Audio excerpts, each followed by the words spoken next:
Shalom. First and foremost, I want to give all praises, honor, and glory to Yahweh, Ba'ashem, Yahweh Shai, Ba'ashem, Rakah Kodash.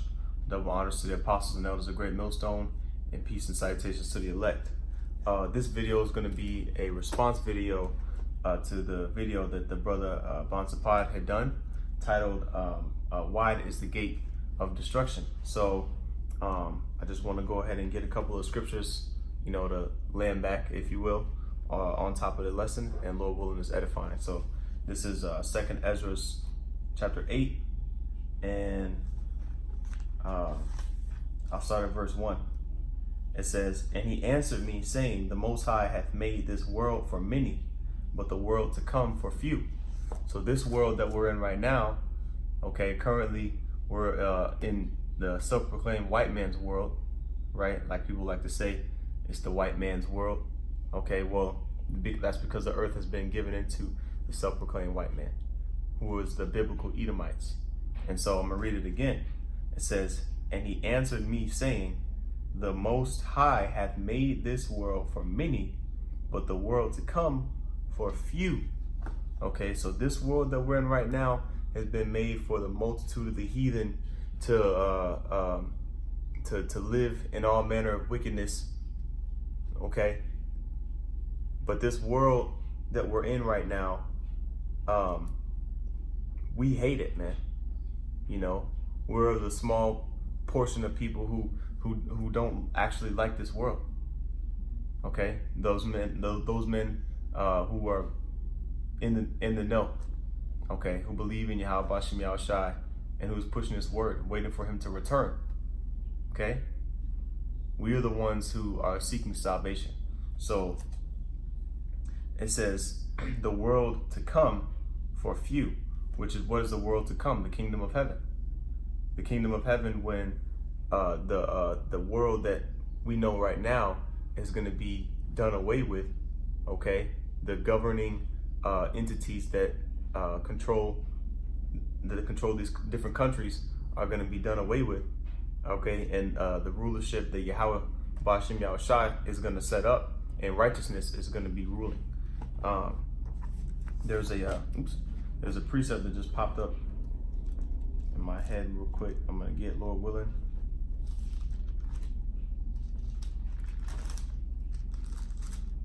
Oh.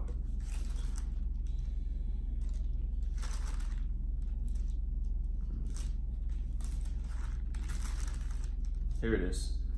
This is Isaiah chapter 60 and verse 3. It says, oh, you know what? I might as well start at verse 1. Isaiah chapter 60, verse 1.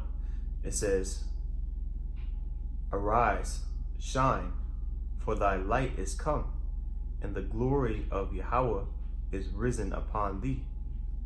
And who is the light? Yahweh Shai. And it says, "The glory of the Lord is risen upon thee." So this is when Yahweh Shai is going to return in his power and his glory. It says, "For behold, the darkness shall cover the earth, and gross darkness the people. But Yahweh Ba'ashem Yahweh Shai shall arise upon thee, and his glory shall be seen upon thee." Right, because the darkness of this of this world, which is really ignorance, because our people are in darkness, like the scriptures say. Our people are walking, and what does it talk about when it says you shall grope at noonday? You're groping for things to hold on to at noonday, when it's supposed to be bright outside. You're supposed to be able to see these things. People aren't actually physically walking around physically blind.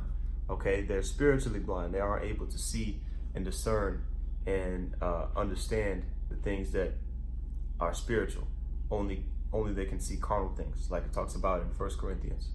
A natural man cannot receive the spiritual things of the Most High. So that's the condition that our people are in right now. It says, "Darkness shall cover the earth, and gross darkness the people."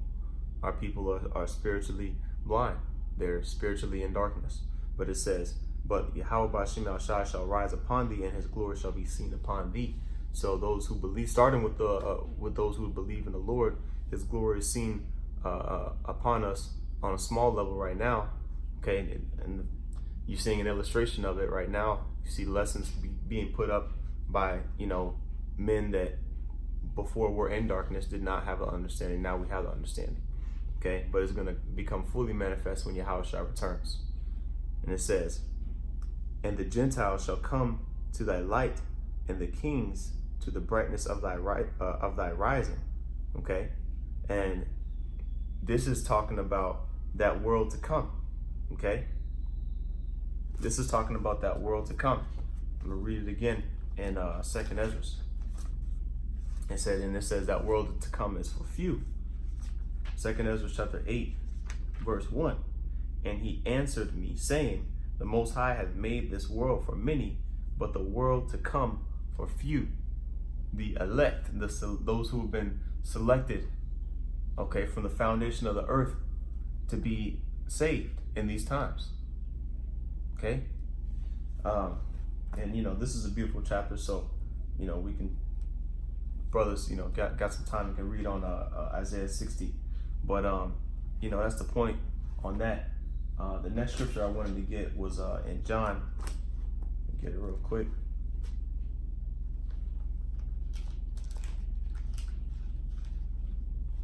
Chapter 12, verse 37. Oh, you know what? That's the Spirit. I'm gonna read this real quick. Since we're going into the light. This is John chapter 12, verse 35. It says, then Yahushua said unto them, yet a little while is the light with you. Walk while ye have the light, lest darkness come upon you. And majority of the people are walking in darkness, man. They're living their lives and they're operating in darkness, spiritual darkness, which if you're in the dark, you can't see. Okay. Now, it says, yet a little while is the light with you. This Yahushua was talking about that short period of time when he was physically going to be with the disciples for that remainder of time that was left until he had to be crucified and taken up. It says, yet a little while is the light with you. Walk while ye have the light, lest darkness come upon you. So if they were to leave the Lord, right? Which if you read in John the 6th chapter, you have an example of some of the disciples of Yahushua that left Yahushua, right? Look, this is John chapter 6, verse 66. It says, from that time, many of his disciples went back and walked no more with him. You see that? So this is after Yahushua was making one of his sermons, and a lot of the Jews murmured, and his disciples fell away. When he was talking about how he was the true bread of heaven, So he said, Yahushua said in John 12 and 20 and 35, it said, then said Yahushua unto them, yet a little while is the light with you. Walk while ye have the light, lest darkness come upon you. For he that walketh in darkness knoweth not whither he goeth. So those men that left Yahushua back then, they didn't know where to go after that, because he was the light. But our people not going. Some people not going to follow Yahushua to the end, and so that's why we have to pray that we are of that number, that we can endure unto the end. That that we are of those men that were with him from the foundation of the earth. That's all we can do is pray and try and do as to the best of our ability. He requires obedience. So it says, verse 36, while ye have the light, believe in the light, that ye may be children of the light. And the majority of our people are not children of the light on this side. They're 2/3. You see, it said many of his disciples fell away. That means that gate of destruction is broad. Not even talking about those who never became disciples. Okay? And so the gate of destruction is going to be wide, man. It's going to be vast compared to those that actually get saved. It's going to be a small sliver, sliver of a portion of men, man. And so that's why we have to pray to Yahweh Shem Yahushai that He has mercy on us, man. I mean, there's really no other way around the destruction that's coming except through salvation from Yahushua. Okay, that's why Scripture says in 1 Corinthians. I'll go ahead and get that real quick. 1 Corinthians, 2 Corinthians. 2 Corinthians 5, and I'll start at verse 10. Man, it says, "For we must all appear before the judgment seat of Mashiach, that every one may receive the things done in his body according to that he hath done, whether it be good or bad."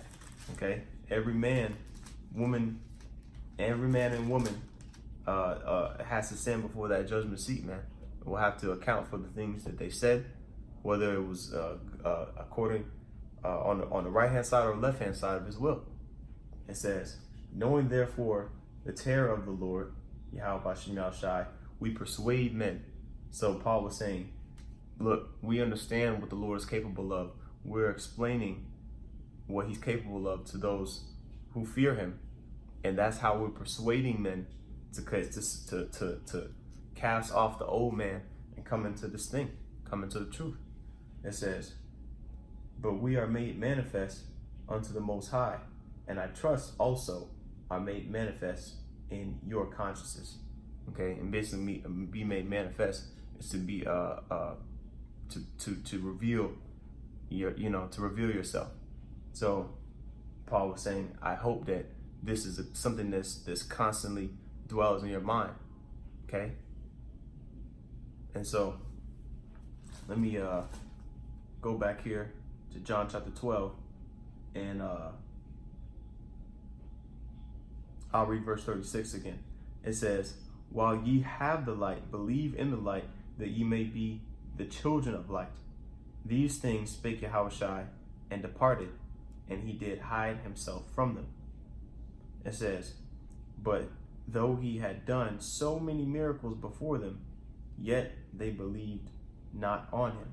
And so that gate of destruction is wide, man, because he did miracles upon miracles upon miracles, and His people did not believe on Him.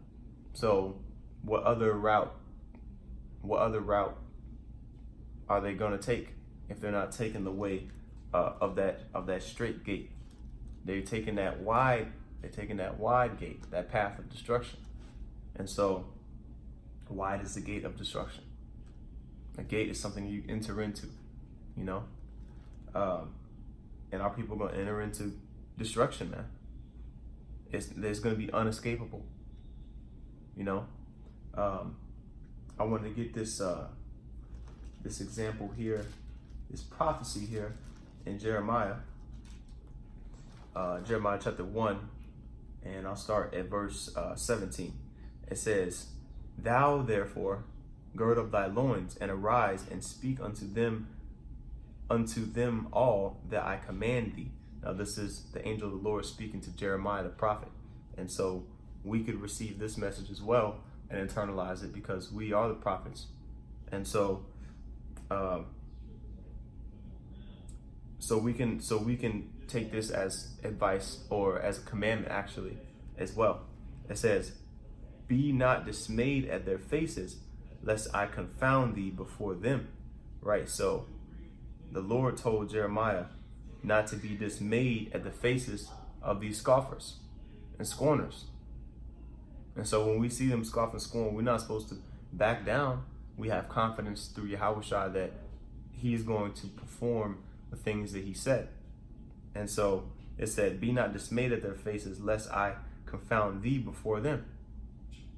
And then, if we do become dismayed at the faces of these scoffers and scorners and get confounded and all this, then that's that's on us. That's our lack of faith. He's going to confound us before the face of those who scoff and scorn against us, man. And really, they're scoffing and scorn against the Lord. So the Lord does not have any weak representatives. Okay, weak as far as spiritually weak in faith, weak in faith. The Lord has strong-minded individuals, man, who are convinced in the truth to represent Him. That's who He chooses, or that's who He calls. I'll say, Lord willing, where those men are chosen. It says, verse 18, "For behold, I have made thee this day a defenced city." Now, did He actually turn Jeremiah into an actual city? No, this is a metaphor of a defenced city. See, these cities now that you see in Dallas and Atlanta and all these different New York, all these different cities, they don't actually have any gates. They don't really have any walls around them. Okay, but ancient cities did. So if you were a single man and you were trying to approach or enter into a city, only way you could enter into the city would be by a gate. Okay, that's how you enter in. And if you try to walk around some side way, you're not going to be able to get in because it has a wall around the circumference of the city. So it says, "For behold, I have made thee this day a defenced city, and an iron pillar and brazen walls against the whole land." So these other individuals who tried to break Jeremiah's spirit, okay, and these other entities for that matter, spiritual demons and all these things, that tried to break Jeremiah's spirit, the Lord had made Jeremiah a defenced city to where he was not able to be overcome in his mind, because he got thrown in jail. He got smite on the face, and different things he suffered, man. But his mind, his spirit was not broken, and that's what we pray to Yahweh Shem Yahshua, that He maintains on us that spirit of covering, that protection, if you will, of our minds, man. Because Satan, Lord can allow Satan to screw around with our circumstances, but our mind, that's protected. You see, as long as we stay in the faith. So that's a beautiful thing. Continuing on, it says, "And an iron pillar and brazen walls against the whole land, against the kings of Judah, against the princes thereof, against the priests thereof, and against the people of the land." So the Lord made Jeremiah a defense city and a brazen wall against all of his own people. Jeremiah was an Israelite, just like all the people that were going to come against him. Okay, but the people that came against Jeremiah were the majority. Only a minority of people were for the Lord, and it's the same thing during this time. And so, how can we equate this to today? We look at the majority of our people today who oppose the Lord versus the minority of our people today who are for the Lord. You see? And so the scriptures say, "He that is not with me is against me." So we know that a majority of our people, they're going to be thrown into the lake of fire, so to speak, as the scriptures say, which is thermonuclear missiles burning these people the hell up. Their eyeballs are going to melt in their sockets, and their tongue going to melt and dry up and evaporate while they're standing up. This is going to be a day that's unfathomably destructive, horrific, and we hope to be saved out of that. So that's why we're doing this work. That's why we walk in a straight gate. It says, "And they shall fight against thee, but they shall not prevail against thee." You see that? So that's prophecy right there, because that happened back then, right, with Jeremiah. But we can take that as prophecy today, because it's the same thing. They're not going to prevail. These other nations are not going to prevail against Jacob at the end.